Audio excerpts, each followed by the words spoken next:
गणेशाय नमः। श्रीगुरुभ्यो नमः। श्री सरस्वत्यै नमः।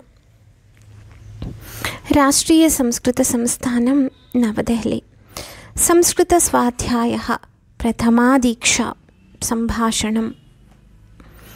यदि ज्वरः तर्हि गुलिके, यथा तथा यदि तर्हि।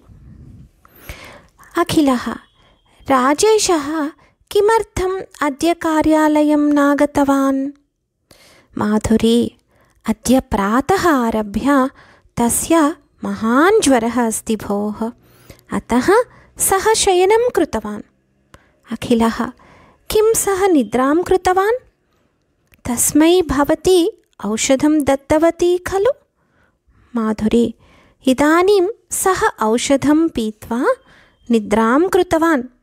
यदा 6 वादनं भवति तदा पुनः औषधं दास्यामि। अखिलः, यदा उत्तिष्ठति तदा अहम् आगतवान् इति वदतु। माधुरी, उपविशतु, काफ़ी ददामि। श्वः यदि ज्वरः न्यूनः भविष्यति तर्हि सः कार्यालयम् आगमिष्यति। अखिलः, मास्तु, यदि विश्रान्तिः आवश्यकी तर्हि स्वीकरोतु, अहं कार्यालये वदामि।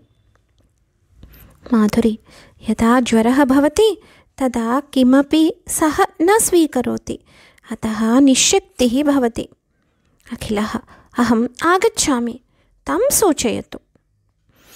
राजेशः, माधुरी, इदानीं ज्वरः अधिकः अस्ति इति चिन्तयामि, पश्यतु वैद्यः किम् उक्तवान्?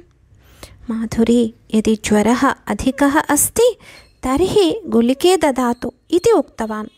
भवान् शयनं करोतु, अहं जलम् आनयामि। धन्या अस्मि। स्वस्ति।